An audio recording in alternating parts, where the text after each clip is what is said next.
Hello good evening friends, कैसे हो? Hope so आप सब बढ़िया हो गए। Welcome to my YouTube channel UGC NET commerce made easy. यहाँ पे आपको यूजीसी नेट दिसंबर 2024 के लिए कॉमर्स पेपर 2 जिसका कोड 08 है उसका कंप्लीट सिलेबस यूनिट वाइज करवाया जाएगा। यूनिट 1 से लेकर 10 तक आपको कंप्लीट तैयारी करवाई जाएगी along with the previous year questions. जो इंपॉर्टेंट टॉपिक्स है जिनको हमेशा यूजीसी टच करता है एग्जामिनेशन के पॉइंट ऑफ व्यू से, सारे कवर अप करवाए जाएंगे फ्री ऑफ कॉस्ट। जितना भी आपका रिटर्न मटेरियल है, नोट्स आपको टेलीग्राम चैनल पे मिल जाएंगे और व्हाट्सएप चैनल पे मिल जाएंगे, जिसका लिंक आपको यूट्यूब डिस्क्रिप्शन पे मिल जाएगा। सो दोनों चैनल्स को सब्सक्राइब कर लो। यूट्यूब चैनल पे आपको डेली बेसिस पे क्लासेस करवाई जाएंगी फ्री ऑफ कॉस्ट। नोट्स आपको WhatsApp channel plus Telegram channel दोनों पे अवेलेबल हैं। सो करते हैं आज का session begin. Hello good morning friends, कैसे हो? होप सब बढ़िया हो गए। जैसे कि आपको पता है हमने यूनिट नंबर 8 स्टार्ट की हुई है मार्केटिंग मैनेजमेंट की। अब एक और क्वेश्चन था उसमें, देखो क्वेश्चन के स्टेटमेंट समझो पहले। वो क्या कह रहे हैं, channel conflicts can be categorised into following type. देखो सिंपल, हमने कल जो किया था वो हमने चैनल्स ऑफ डिस्ट्रीब्यूशन किए थे। उसमें अब जो ये चैनल्स होते हैं ना, इनमें ना कोई कॉन्फ्लिक्ट्स आ सकती हैं, ठीक है। अब वो कॉन्फ्लिक्ट्स की दो मेजर टाइप्स हैं, ठीक है। सबसे पहले आते हैं वर्टिकल। देखो जो वर्टिकल चैनल कॉन्फ्लिक्ट्स है ना, ये होते हैं दो डिफरेंट लेवल्स।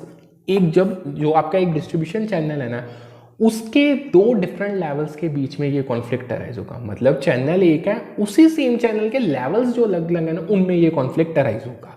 अगर मैं आपको एग्जांपल दूं तो ये कॉन्फ्लिक्ट मैन्युफैक्चरर या होलसेलर और रिटेलर उनके बीच में हो सकता है। फिर आता है हॉरिजॉन्टल। देखो हॉरिजॉन्टल कॉन्फ्लिक्ट्स यानी खास करके चैनल कॉन्फ्लिक्ट्स उन दो एंटिटीज के बीच में होते हैं जो सेम लेवल पे हैं डिस्ट्रीब्यूशन चैनल की। अब इसमें जो आपका डिस्ट्रीब्यूशन चैनल है वो सेम नहीं होगा। आप डिस्ट्रीब्यूशन चैनल के लेवल पे सेम हो सकते हो पर एंटिटीज दो होंगी। सो जो उनमें कॉन्फ्लिक्ट होगा दो एंटिटीज में, उसे आप हॉरिजॉन्टल चैनल कॉन्फ्लिक्ट कहते हो। ये तब होता है जब जो आपके रिटेलर्स हैं, देखो अब आपकी कंपनी का एक तो रिटेलर होगा नहीं, कितने रिटेलर्स होंगे, होलसेलर्स कितने होंगे, वो आपस में जब compete करते हैं तब कॉन्फ्लिक्ट्स अराइज होता है। अब उनमें प्राइस वॉर्स हो सकती हैं, टेरिटोरियल डिस्प्यूट्स हो सकते हैं। वो कहें कि ये एरिया मेरा है, वो दूसरा कहे कि ये एरिया मेरा है, ठीक है। एक क्वेश्चन था, आपने डिस्ट्रीब्यूशन चैनल की लेंथ को डिटरमाइन करना है। इसके रिगार्डिंग कुछ स्टेटमेंट्स आई थी, उन्होंने पूछा था बताओ ये ठीक है या नहीं। या एक बार ऐसे क्वेश्चन बनाया था उन्होंने, आपको 7-8 ऑप्शन दे दी, वो कहते हैं चूज करके बताओ इनमें से कौन सी ठीक है। जितना बड़ा मार्केट का साइज होगा उतना ही लंबा चैनल होगा। देखो जब मार्केट का साइज लंबा होता है ना, तो बहुत ज़रूरी हो जाता है कि आपको जो डिस्ट्रीब्यूशन चैनल है वो लंबा चाहिए। मतलब जो आपकी मार्केट ज़्यादा एरिया को, ज़्यादा कस्टमर्स को कवर अप कर रही है, तो आपको डिस्ट्रीब्यूशन चैनल बड़ा लंबा चाहिए। इससे एक तो आपको सारे बंदों को आप कवर अप कर पाओगे, कवरेज अच्छी मिल जाएगी और कोई भी बंदा आपकी पहुंच से बाहर नहीं होगा। एक इवन इससे क्या होता है, जो प्रोडक्ट्स है ना वो कस्टमर्स के पास पहुंच जाते हैं जो अलग अलग जगह पे सिचुएटेड होते हैं। दूसरा, देखो अगर आपका प्रोडक्ट या मार्केट उसमें हाई लेवल ऑफ सर्विस की रिक्वायरमेंट है, यानी आपने सर्विसेज बहुत हाई लेवल पे जाकर देनी है, तब आपको अपना चैनल शॉर्ट रखना पड़ेगा, डिस्ट्रीब्यूशन चैनल। देखो अगर आपकी प्रोडक्ट कह लो या मार्केट डिमांड कर रही है कि भाई आपका सर्विस का लेवल बड़ा हाई चाहिए, आपको सर्विसेज देनी पड़ेंगी, आपको पर्सनलाइज कस्टमर सपोर्ट देनी पड़ेगी, आपके प्रोडक्ट की आफ्टर सेल सर्विसेज आपको बहुत ज़्यादा चाहिए, आपका प्रोडक्ट ही ऐसा है, तब आपको यही प्रेफर किया जाता है कि आपका डिस्ट्रीब्यूशन चैनल छोटा चाहिए, वो लंबा नहीं चाहिए, क्योंकि उसमें टाइम वेस्टेज बहुत ज़्यादा होगी, कॉस्ट बहुत पड़ जाएगी आपको। इससे जितना चैनल आपका छोटा होगा, एक तो कंट्रोल आपका बड़ा स्ट्रांग होगा। आप अपनी सर्विस की जब अपने सर्विसेज प्रोवाइड कर रहे हो ना, उसको कोऑर्डिनेट कर पाओगे, ठीक है। लास्ट, अगर कस्टमर की shop, if customer shops for an assortment of products, it demands a wider channel of distribution. देखो अगर आपके कस्टमर को चाहिए वैरायटी, वो आपके कस्टमर की जो सेगमेंट है ना, वो वैरायटी वाले कस्टमर्स हैं, वो चाहते हैं हमें अलग अलग चीज़ें बहुत वाइड वैरायटी मिले, तब आपको जो डिस्ट्रीब्यूशन चैनल है वो वाइडर चौड़ा रखना पड़ेगा, ठीक है। इससे क्या होगा, एक तो अलग अलग प्रोडक्ट्स कस्टमर्स को अलग अलग मैन्युफैक्चरर्स के कह लो या अलग अलग सप्लायर के कस्टमर्स, अलग अलग सप्लायर्स के प्रोडक्ट कस्टमर्स के पास इजीली एक्सेसिबल होंगे, उनके पास इजीली अवेलेबल होंगे। ठीक है, आगे बढ़ते हैं। देखो वो क्या कह रही हैं, experimental characteristics and factors influencing distribution decision. ये भी क्वेश्चन था, वो कह रहे थे, उन्होंने आपको फैक्टर्स दे दिए, वो कहते हैं इसमें से चूज करके बताओ कौन सी ऐसी एक्सपेरिमेंटल कैरेक्टरिस्टिक्स हैं या आप क्या लो फैक्टर्स हैं जो आपके डिस्ट्रीब्यूशन डिसीजन पे इम्पैक्ट डालेंगे। पहला है गवर्नमेंट पॉलिसी। देखो गवर्नमेंट की जो पॉलिसीज होती हैं, जो रूल्स रेगुलेशंस वो बनाते हैं, ये ना बहुत इंपॉर्टेंट रोल प्ले करते हैं आपके डिस्ट्रीब्यूशन फैसले जो आपने डिस्ट्रीब्यूशन के रिगार्डिंग लेने उन पे इम्पैक्ट डालती हैं। पॉलिसीज सारी नहीं, वो पॉलिसीज जो ट्रेड के साथ रिलेटेड हैं, जो आपके टैक्सेशन के साथ रिलेटेड है, या आप अगर इंपोर्ट एक्सपोर्ट का काम कर रहे हो उसके साथ रेगुलेशंस आ गई, लाइसेंसिंग आ गई, और यहाँ कोई भी अगर उन्होंने डिस्ट्रीब्यूशन चैनल पे रिस्ट्रिक्शन डाल दी, ये सारी चीज़ें कहीं ना कहीं आपके डिस्ट्रीब्यूशन के फैसलों पे इम्पैक्ट डालेंगी। ये लिमिटेड नहीं है, बहुत सारी चीज़ें होती हैं, ये मैंने आपको मेन बता दी। कंपनीज को कंसीडर करना है, उनको इन सारी पॉलिसीज को के ऊपर खरा उतरना है, कंप्लाई करना पड़ेगा, तभी उनके जो डिसीजंस है डिस्ट्रीब्यूशन चैनल्स के रिगार्डिंग वो उनके लिए सक्सेस लेके आ पाएंगे, उनको तभी मार्केट का एक्सेस अच्छे से मिल जाएगा और सारी अपनी ज्योग्राफिकली अपने आप को एक्सपेंड कर पाएंगे। स्टेट ऑफ इकोनॉमी, क्या आपकी कंट्री या आप जिस रीजन में काम कर रहे हो उसकी इकोनॉमिक कंडीशंस कैसी हैं, ये आपके डिस्ट्रीब्यूशन के डिसीजन पे इम्पैक्ट डालेंगे। अब इकोनॉमिक कंडीशन वर्ड में बहुत सारे फैक्टर्स आ जाते हैं, क्या इकोनॉमी की जीडीपी ग्रोथ परसेंटेज कितनी चल रही है, कंज्यूमर की परचेजिंग पावर कितनी है, यानी उनके पास पैसा है, विलिंग है वो खरीदने के लिए, इन्फ्लेशन यानी महंगाई तो नहीं बहुत जल्दी बढ़ रही, मार्केट डिमांड कैसी है, इंक्रीजिंग है डिक्रीजिंग है, या बहुत सारी वॉलेटिलिटी है उसमें फ्लक्चुएशंस आ रही हैं। ये सारी चीज़ें ना जो आपके डिस्ट्रीब्यूशन चैनल की चॉइस है उस पर इम्पैक्ट डालेंगी। नो डाउट ये डिस्ट्रीब्यूशन चैनल के आपके उसकी चॉइस पे इम्पैक्ट डालेंगे, साथ के साथ आपकी प्राइसिंग स्ट्रेटेजीज पे भी इम्पैक्ट डालेंगी। आपने कौन सी प्राइसिंग स्ट्रेटेजी फॉलो करनी उस पर भी आपको ध्यान देना पड़ेगा, आपने अपनी इन्वेंट्री को किस तरीके से मैनेज करना उस पर भी आपको ध्यान देना पड़ेगा। कंपनीज को पता क्या है, उनको ज़रूरत है कि वो जो इकोनॉमिक क्लाइमेट चल रहा है ना जहाँ पे वो ऑपरेट करने हैं, यानी जहाँ पे जो इकोनॉमिक कंडीशंस उनकी चल रही है उनको ध्यान में अच्छे से उसको एनालाइज करो, तभी अच्छे फैसले लिए जा सकते हैं कि आपने इस मार्केट में एंटर करना है या नहीं करना। अगर आप ऑलरेडी एंटर कर चुके हो, आप और एक्सपैंड करना चाहते हो या कॉन्ट्रैक्ट करोगे अपने डिस्ट्रीब्यूशन नेटवर्क्स को। ठीक है, टेक्नोलॉजी कैसी है, इंफ्रास्ट्रक्चर आपको किस तरीके से मिल रहा है। देखो अब ये तो पता है कि आपको टेक्नोलॉजिकल एडवांसमेंट बहुत रैपिड पेस से हो रही है, इंफ्रास्ट्रक्चर भी काफ़ी अच्छा डेवलप हो रहा है, सो इन चीज़ों का इम्पैक्ट आपके डिस्ट्रीब्यूशन पे तो पड़ेगा ही पड़ेगा। आपके पास ट्रांसपोर्टेशन नेटवर्क्स अच्छे हैं, कनेक्टिविटी है आपकी, लॉजिस्टिक्स सिस्टम आपके काम कर रहे हैं, ऑनलाइन चीज़ें आप बेच रहे हो, या आपके पास लोगों के दिमाग में या लोगों तक पहुंचाने के लिए आपके पास कम्युनिकेशन टूल्स हैं। ये सारी चीज़ें इन्फ्लुएंस करते हैं कि आपके डिस्ट्रीब्यूशन चैनल या मेथड क्या रहने वाले हैं। कंपनीज को अडेप्ट करनी पड़ेंगी अपनी डिस्ट्रीब्यूशन स्ट्रेटजीज अगर वो टेक्नोलॉजी को यूज़ कर रहे हैं, क्योंकि टेक्नोलॉजी एडवांसमेंट्स तो होंगी, इनोवेशंस तो होंगी। आप अगर इनोवेशंस को लाओगे तो तभी आपकी डिस्ट्रीब्यूशन स्ट्रेटजीज अच्छी बनेंगी, तभी आपकी जो सप्लाई चेन के ऑपरेशंस है वो ऑप्टिमाइज हो पाएंगी। स्टैट्यूटरी प्रोविजंस, सरकार क्या कह रही है, कानून क्या कह रहा है। देखो जो लीगल या आप कह लो स्टैट्यूटरी प्रोविजन डिस्ट्रीब्यूशन के साथ हैं या उसके ऊपर लगाई गई हैं, कॉन्ट्रैक्ट्स के ऊपर लगाए गए हैं, इंटेलेक्चुअल प्रॉपर्टी राइट्स के ऊपर लगाए गए हैं, या जो कंपटीशन आप कर रहे हो उसका भी एक एक्ट होता है कंपटीशन एक्ट। कंज्यूमर को प्रोटेक्ट करना भी आपकी जिम्मेवारी है। ये सारे जो रूल्स रेगुलेशंस चल रहे हैं, इनमें से कितने तो हमने पढ़ लिए हैं, आगे 2-4 और पढ़ेंगे, ये सारे आपके डिस्ट्रीब्यूशन डिसीजंस पे इम्पैक्ट डालेंगे। कंपनीज को समझना पड़ेगा, उनको ये जो लॉस प्रोविजंस हैं उनको ये अपने दिमाग में बिठानी पड़ेंगी, फिर उनको अपने डिस्ट्रीब्यूशन नेटवर्क्स को पूरा इस्टेब्लिश डिज़ाइन करना है, इनके साथ कंप्लाई करना पड़ेगा, तभी उनके जो मिटिगेशन आप क्या लो जो लीगल रिस्क हैं वो कम हो सकते हैं, नहीं तो उन पे लीगल लिटिगेशन अराइज हो सकते हैं, यानी कह लो आपके फंक्शनिंग में बाधा पड़ सकती है। ठीक है, क्वेश्चन आता है एक बहुत बार आया है मोड या डिलीवरी के रिगार्डिंग, बहुत ज़्यादा। देखो डिलीवरी की भी टाइप्स हैं, एक्चुअल डिलीवरी होती है, कंस्ट्रक्टिव होती है, सिंबॉलिक होती है। जो एक्चुअल डिलीवरी है ये refers to constructive delivery by the seller to buyer. जब सेलर एक कंस्ट्रक्टिव डिलीवरी करता है बायर को, उसे हम एक्चुअल डिलीवरी कह देते हैं। बहुत सिंपल मतलब है, यानी चाहे आपके गुड्स फिजिकली ट्रांसफर हो चुके हैं, मे नॉट हैव टेक, नहीं, आपने इसको इस प्रकार समझो, पहले लाइन सुनो। It means that even though physical transfer of goods may not have taken place, the seller has done everything necessary to transfer possession and control of goods to the buyer. Simple है, तभी मैंने ऊपर constructive delivery word use किया है। देखो actual delivery में चाहे आपके फिजिकल पोजेशन आपकी सेलर से बायर तक गई या नहीं गई, डजेंट मैटर, पर सेलर ने वो सारे कदम उठाए कि पोजेशन आपके साथ आपके पास पहुंच सके। ठीक है, सो ये होती है आपकी एक्चुअल डिलीवरी।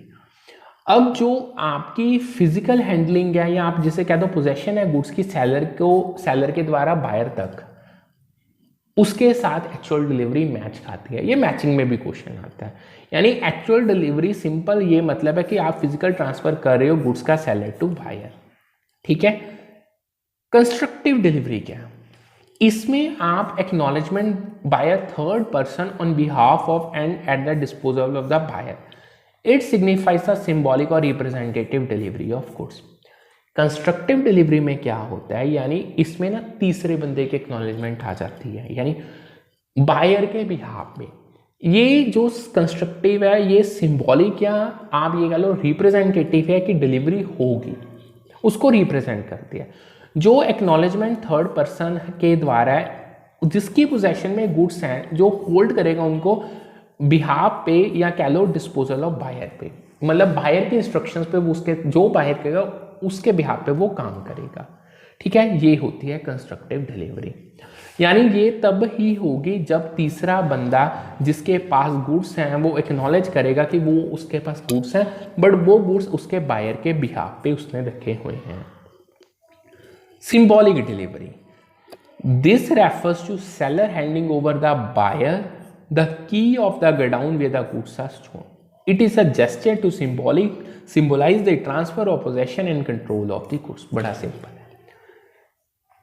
अब सिंबॉलिक डिलीवरी तब होती है जब जो सेलर है, जहां पे गुड्स पड़े हैं, जो गोडाउन में पड़े हैं बायर के, उसकी चाबी सेलर के पास है। यानी डिलीवरी के जो मीन्स हैं वो यही है कि पोजेशन को ऑब्टेन करना गुड्स की by the seller to the buyer, यानी वो पोजेशन ट्रांसफर करेगा।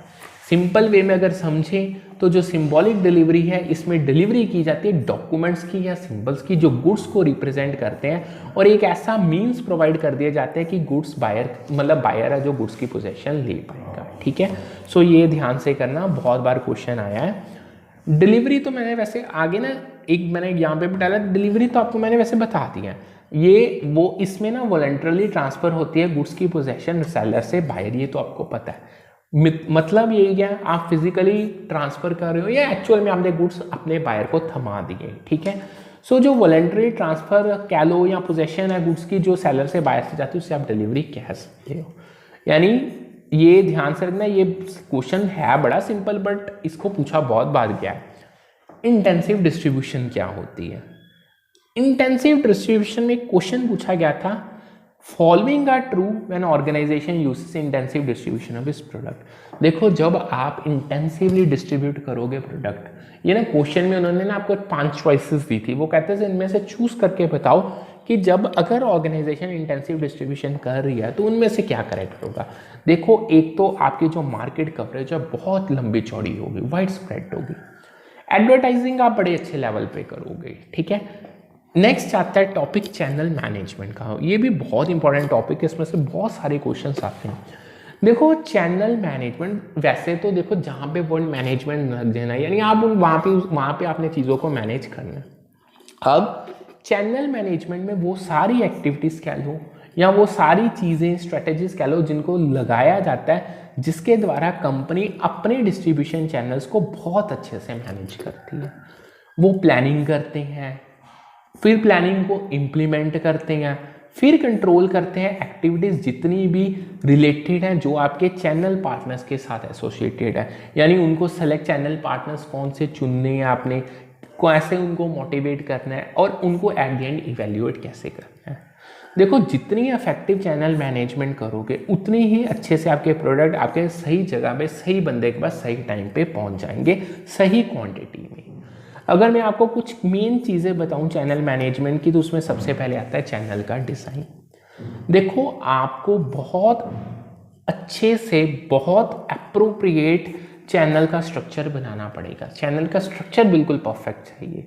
कितने क्या नंबर में किस तरीके के आपके बीच वाले बंदे इंटरमीडिएरीज होंगे ताकि जो आप अपनी टारगेट मार्केट तक पहुंच कर सको, ये सब कुछ चैनल डिज़ाइन में आता है।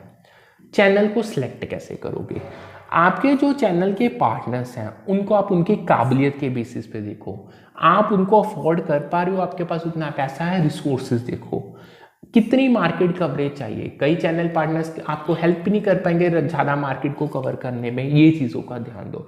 ये सारी चीज़ें जो आपके ऑब्जेक्टिव्स और वैल्यूज़ है ना कंपनी की, उसके साथ मैच खानी चाहिए। चैनल में मोटिवेशन कैसे लाओगे? देखो इंसेंटिव्स दो, ट्रेनिंग दो टाइम पे अगर नेसेसरी है, सपोर्ट प्रोवाइड करो और ट्राई करो कि आप चीज़ें अच्छे से कम्युनिकेट कर पाओ, तभी आप अपने चैनल पार्टनर्स को मोटिवेट कर पाओगे। अगर वो मोटिवेटेड होंगे तभी वो कंपनी की प्रमोशन में, उसकी ग्रोथ में और कंपनी के प्रोडक्ट्स को अच्छे से बेचने में हेल्प आउट कर पाएंगे। ठीक है, नेक्स्ट आता है चैनल को इवेल्यूएट किस तरीके से करोगे। देखो आपको अपने जो आपके चैनल पार्टनर्स हैं उनको उनकी जो वो परफॉर्मेंस दे रहे हैं कंपनी को, उसको असेस करना पड़ेगा। अब अगर आपने परफॉर्मेंस असेस करनी है, कोई तो क्राइटेरिया चाहिए ना। आप सेल्स वॉल्यूम देख सकते हो, कौन सा चैनल पार्टनर आपकी सेल्स वॉल्यूम बढ़ा रहा है, किस चैनल से कस्टमर्स आपके ज़्यादा सेटिस्फाइड हैं, मार्केट आप कवर कर पा रहे हो पूरी चैनल पार्टनर्स के द्वारा, या जो भी आपने डिस्ट्रीब्यूशन एग्रीमेंट्स किए हैं चैनल पार्टनर्स उनके बेसिस पे ही चल रहे हैं, उनके ऊपर चल रहे हैं, उनसे भटक तो नहीं रहे। कॉन्फ्लिक्ट्स अगर हो, देखो बंदे हैं, ह्यूमंस हैं, कॉन्फ्लिक्ट्स तो होंगे, किस तरीके से सॉल्व करोगे? ट्राई करो, एड्रेस करो, कॉन्फ्लिक्ट्स को रिजॉल्व करो जो आपके चैनल पार्टनर्स के बीच में आ रहे हैं। ये अब कॉन्फ्लिक्ट्स को ये मारने मिटाने वाले नहीं होते, ये ऐसे ही होते। कई बार वो प्राइसिंग पे डिसएग्री कर जाते हैं, कोई कहता है ये जगह मेरी है, यहाँ पे मैंने सेल करना है, कोई कहता है मैंने सेल करना है, कोई प्रमोशनल एक्टिविटीज़ को अच्छे से कर पाता है, कोई नहीं कर पाता। सो इनको रिजॉल्व करो। सप्लाई चेन को किस तरीके से इंटीग्रेट करोगे? देखो आपको कोलैबोरेट करना पड़ेगा चैनल पार्टनर्स के साथ, या जितने भी आपके स्टेक होल्डर्स हैं जो सप्लाई चेन में आ रहे हैं, तभी जो आपकी लॉजिस्टिक्स हैं यानी जो आपकी फिजिकल डिस्ट्रीब्यूशन कह लो, या जो आपके चैनल्स ऑफ डिस्ट्रीब्यूशन है, वो आपका यानी पूरा आपका लॉजिस्टिक सिस्टम अच्छे से एफिशिएंटली ऑप्टिमाइज हो पाएगा। आपको इन्वेंट्री मैनेज करनी पड़ेगी और इवन कस्टमर्स को सर्विस भी देनी पड़ेगी अच्छे से। देखो जितना इफेक्टिवली चैनल को मैनेज करोगे उतना ही कंपनी स्मूथली डिस्ट्रीब्यूशन कर सकती है। जितनी स्मूथ डिस्ट्रीब्यूशन होगी उतनी अच्छी मार्केट कवरेज, लंबी चौड़ी मार्केट कवरेज होगी, कीमत कम पड़ेगी और at the end customer satisfied होगा, वो लॉयल कस्टमर्स में कन्वर्ट हो जाएगा। आपको इसके लिए सारी चीज़ों के लिए बहुत स्ट्रॉन्ग रिलेशनशिप्स बनानी पड़ेगी चैनल पार्टनर्स के साथ। आपने उनका इंटरेस्ट अपने कंपनी के ऑब्जेक्टिव्स के साथ अलाइन करवाना है। आपने उनकी परफॉर्मेंस को कंटिन्यूसली मॉनिटर करना है। जितनी भी डिस्ट्रीब्यूशन स्ट्रेटजीज हैं, जो मार्केट कंडीशंस जब चेंज होंगी, आपने उनको उसके अकॉर्डिंग अडेप्ट करना है। ठीक है, क्वेश्चन आया था जो आपके चैनल मेंबर्स हैं वो क्या वैल्यू ऐड करते हैं, यानी जो value added by channel members and market growth rate, matching का क्वेश्चन था।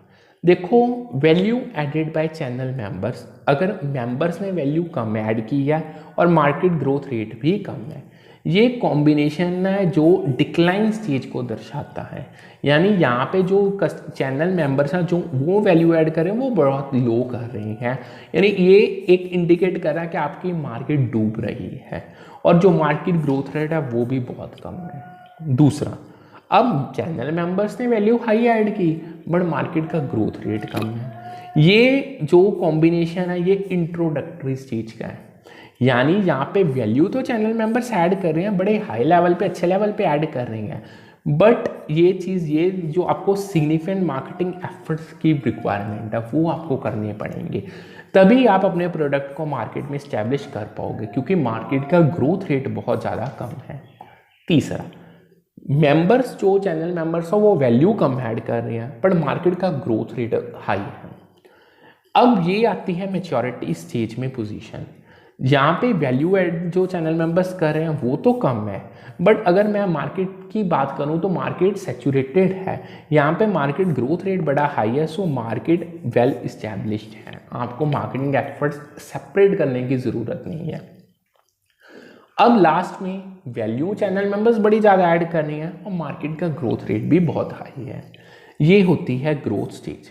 यहाँ पे यानी दोनों चीज़ें, वैल्यू भी जो चैनल मेंबर्स के द्वारा ऐड की जा रही है और जो मार्केट का ग्रोथ रेट है, दोनों ही हाई है, यानी ये रैपिड एक्सपेंशन का फेस है और यहाँ पे आपकी मार्केट अपॉर्चुनिटीज़ बहुत ज़्यादा आपके पास बढ़ जाएंगी। ठीक है, आगे बढ़ते हैं। अब आता है कंज्यूमर बिहेवियर का टॉपिक। आप इसे ईजीएस्ट टॉपिक भी कह सकते हो, सबसे ज़्यादा क्वेश्चन इससे पूछे जाते हैं, इस नज़रिए से भी इस टॉपिक को देख सकते हो।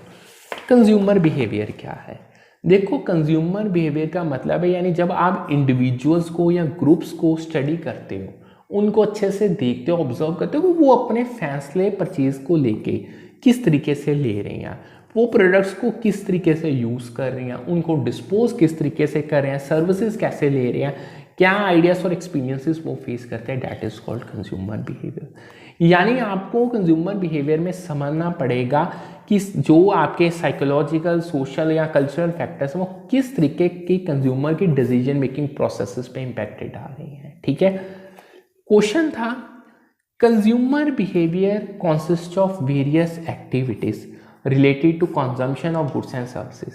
These activities typically involved in consumer behavior. Choice का क्वेश्चन था, 7-8 ऑप्शन दे दिए, एक्टिविटीज दे दी, इनमें से चूज करके बताओ कौन सी एक्टिविटीज कंज्यूमर बिहेवियर पे इम्पैक्ट डाल रही है।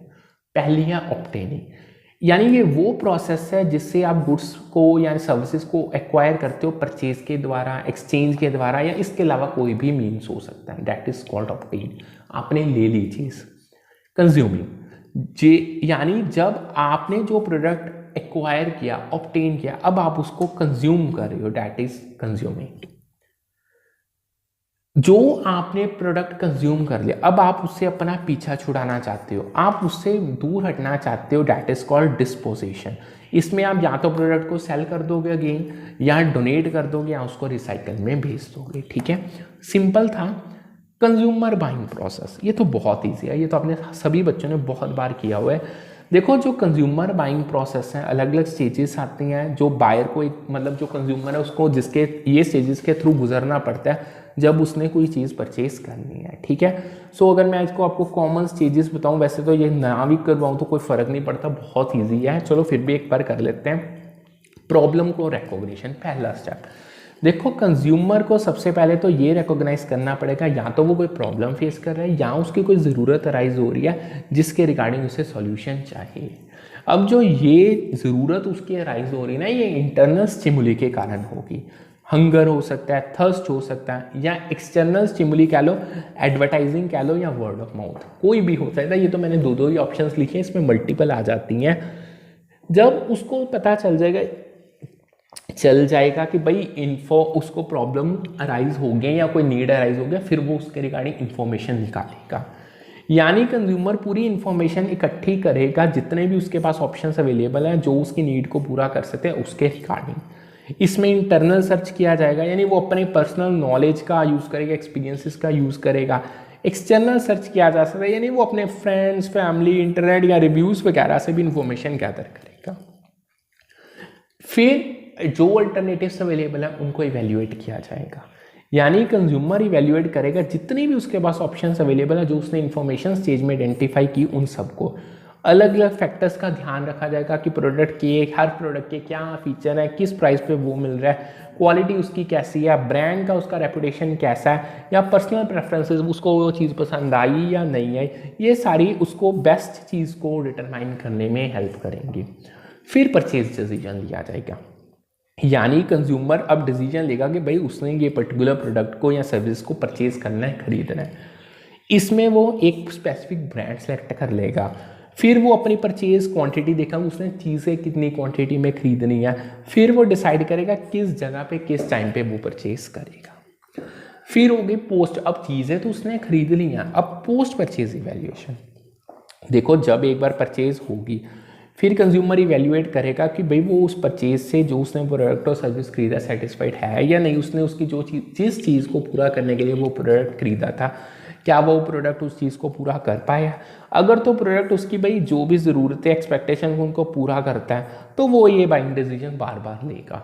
अगर आप कह लो कि वो प्रोडक्ट उसकी एक्सपेक्टेशंस पे खरा नहीं उतर पाया तो इससे आप पोस्ट परचेज डिसोनेंस होगी या डिससेटिस्फैक्शन होगी। देखो जो पोस्ट परचेज डिसोनेंस है, यह अकेला वर्ड पेपर में क्वेश्चन के रूप में पूछा जाता है, ठीक है। सो ध्यान रखना इस चीज़ का, that is consumer buying process. अब यही चीज़ को उन्होंने ना क्वेश्चन की फॉर्म में डाला था, वो समझो। अब देखो पेपर का लेवल, उन्होंने आपको एक दिव्या नाम की कंज्यूमर दे दी, वो कह रहे हैं उसने ना एक परचेज करनी है, उसकी आपको 5 लाइनें बना के दे दी, कहते इसको सीक्वेंशियल ऑर्डर में अरेंज करो कि ये कंज्यूमर बाइंग प्रोसेस है, यानी कंज्यूमर डिसीजन मेकिंग प्रोसेस है दिव्या का। सबसे पहले Divya belongs to an executive group and all her colleagues have their own vehicles. पहला पॉइंट, ये स्टेज हाईलाइट करती है कि दिव्या अब सोशल इन्फ्लुएंस में आ रही है और वो जैसे कि उसके जितने भी कोलीग्स हैं उनके सभी के पास कार है। सो ये चीज़ उसके कहीं ना कहीं डिसीजन पे मेकिंग प्रोसेस पे इम्पैक्ट डालेगी, उसकी नीड अराइज करेगी। दूसरा, Divya feels that fuel efficiency should be the most critical factor while making a choice. ये सेकंड स्टेज, इसमें दिव्या प्रायोरिटाइज करेगा कि उसका जो मेन फैक्टर है ना डिसीजन मेकिंग प्रोसेस पे जो इम्पैक्ट डालेगा, अब लेनी तो उसने कहा रहा वो होगा फ्यूल एफिशिएंसी। सो ये इंडिकेट करता है कि उसकी भाई एक स्पेसिफिक प्रेफरेंस है, उसका क्राइटेरिया है जिसके बेसिस पे उसने कार को सिलेक्ट करना है। तीसरा, Divya uses media and other social channels to collect information about different car models. Divya जो इंफॉर्मेशन सर्च कर रही है, जो तीसरी स्टेज है वो करेगी, वो मीडिया सोशल चैनल्स को यूटिलाइज करेगी कार्स के मॉडल्स के जो अवेलेबल है मार्केट में उसके रिगार्डिंग इंफॉर्मेशन निकालने के लिए। यानी ये स्टेप डेमोन्स्ट्रेट करता है कि उसकी बहुत ज़्यादा एक्टिव इन्वॉल्वमेंट है इंफॉर्मेशन सर्च में और वो अपनी नॉलेज को बढ़ा रही है रिगार्डिंग कितनी कार्स अवेलेबल है मार्केट में। चौथा, Divya looks for a specific colour and showroom delivery as she does not want to wait. इस स्टेज में दिव्या ने क्या कर दिया, जो उसकी प्रेफरेंसेस है उसको और फर्दर कर दिया, बहुत नैरो डाउन कर दिया कि उसने कंसीडर किया उसे भाई ये एक स्पेसिफिक कलर चाहिए और उसे डिलीवरी शोरूम से चाहिए, उसने वेट नहीं करने का, यानी प्रेफरेंसेस को और कंसाइज और प्रिसाइज बना दिया। ये इंडिकेट कर रहा है कि उसको इमीडिएट अवेलेबिलिटी चाहिए, उसे अभी की अभी कार चाहिए और उसकी ये एस्थेटिक प्रेफरेंस है, ठीक है। Last, Divya narrows down to a dark grey car of a specific brand. और फाइनली लास्ट में दिव्या ने बिल्कुल एक स्पेसिफिक चॉइस कर ली, यानी उसने ये चूज कर लिया भाई उसे अब एक पर्टिकुलर ब्रांड की डार्क ग्रे कलर की कार चाहिए। सो ये स्टेज सिग्निफाई करती कि भाई उसने कार के मॉडल और ब्रांड के रिगार्डिंग फाइनल डिसीजन दे लिया, ठीक है। आगे बढ़ते हैं क्वेश्चन। जो कंज्यूमर रैशनैलिटी है वो कुछ अजम्पशन के बेसिस पे है, वो समझो। Consumer rationality implies the following assumptions. Non satisfied of needs. जो ये अजम्पशन है ये सजेस्ट करते हैं कि जो कंज्यूमर है उनकी जो ज़रूरतें हैं, जो वांट्स हैं वो अनलिमिटेड होती है, वो कभी पूरा नहीं हो सकती, कोई भी बंदा उनको फुली सेटिस्फाइड नहीं कर सकता। वो हमेशा यही ट्राई करते हैं कि जो उनकी यूटिलिटी कह लो या आप उनकी सेटिस्फेक्शन वो जल्दी से जल्दी मैक्सिमाइज पूरी हो सके। ट्रांसिटिविटी ऑफ प्रेफरेंसेस, जो ये अजम्पशन है ये दर्शाते हैं कि जो कंज्यूमर की प्रेफरेंसेस है ना वो कंसिस्टेंट है, आप उनको रैंक कर सकते हो एक लॉजिकल या ट्रांजिटिव मैनर में, आप कह सकते हो। अगर एक कंज्यूमर ऑप्शन ए को प्रेफर कर रहा है ऑप्शन बी के ऊपर और ऑप्शन बी को ऑप्शन सी के ऊपर, तो जो कंज्यूमर है उस वो हमें ऑब्वियस बात है ए को सी के ऊपर प्रेफर करेगा। समझ रही हो कहने का मतलब क्या है? अगर आप मान लो अगर ए ऑप्शन आपकी BMW है, बी ऑप्शन आपकी ऑडी है, सी ऑप्शन आपकी लेजेंडर है, अगर कंज्यूमर BMW को प्रेफर कर रहा है ऑडी के ऊपर, ऑडी को प्रेफर कर रहा है लेजेंडर के ऊपर, तो ऑब्वियस सी बात है ना वो BMW को लेजेंडर के ऊपर भी प्रेफर करेगा। That is transitivity of preferences.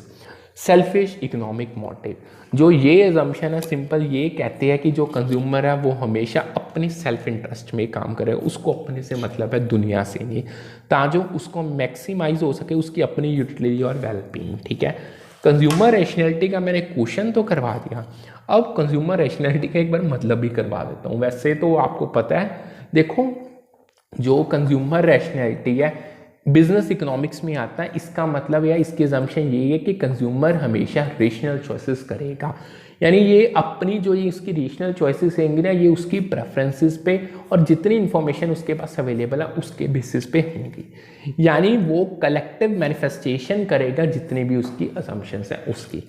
इसको थोड़ा सा और एनालाइज करते हैं। सबसे पहला आता है नॉन सेटाइटेशन, जो ये अजम्पशन है इंप्लाई करती है कि कंज्यूमर हमेशा प्रेफर करता है कि उसे ज़्यादा चीज़ें मिले, ज़्यादा सर्विसेज मिले इन कंपैरिजन टू लेस। कोई भी बंदा ऐसे नहीं कहेगा भाई मुझे चाहे कम दे दो बट इतना दो, हमेशा सारे कहेंगे मुझे ज़्यादा मिले कम के कंपैरिजन में।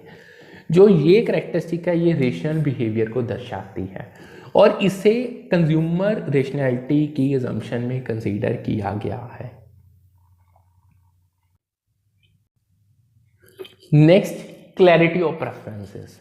देखो जो ये एजम्पशन है वो अज्यूम करते हैं कि कंज्यूमर की जो प्रेफरेंसेस हैं वो पूरी क्लियर है, उसको पता है उससे क्या चाहिए, वो कंसिस्टेंट है, यानी वो हर जितने भी उसके पास गुड्स और सर्विसेज अवेलेबल हैं उनको अच्छे से रैंक कर सकते हैं उनकी यूटिलिटी और सेटिस्फेक्शन के बेसिस पे।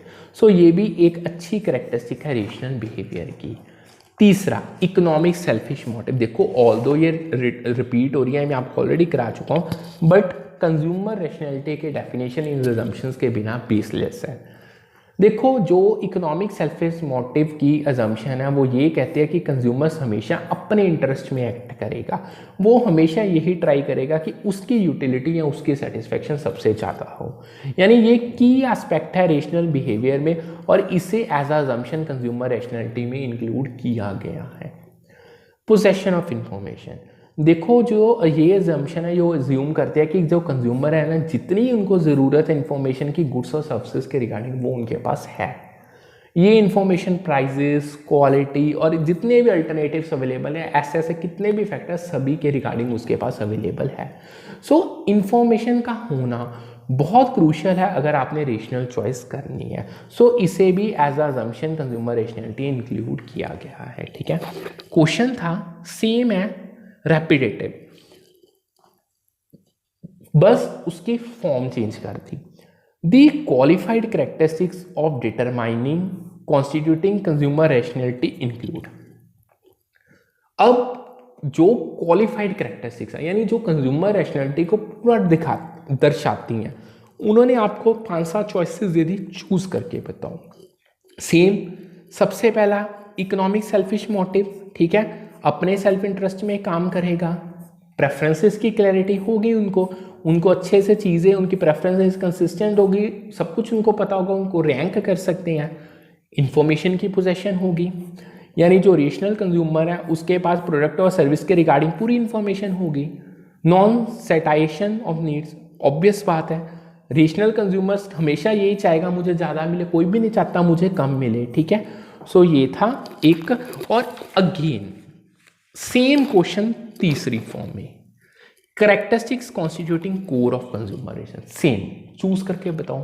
नॉन सेटाइटेशन पता ही, अब आपको मैं अच्छे से करवा चुका हूँ ये। ठीक है, सो नेक्स्ट पॉइंट क्या था, सेल्फिश मोटिव होना चाहिए, ये भी मैंने आपको बता दिया, ये एक बार आप देख लेना।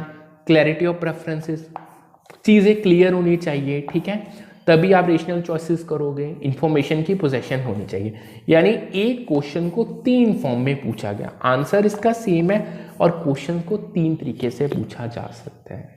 सो यहाँ पे हम आज का सेशन करते हैं वाइंड अप।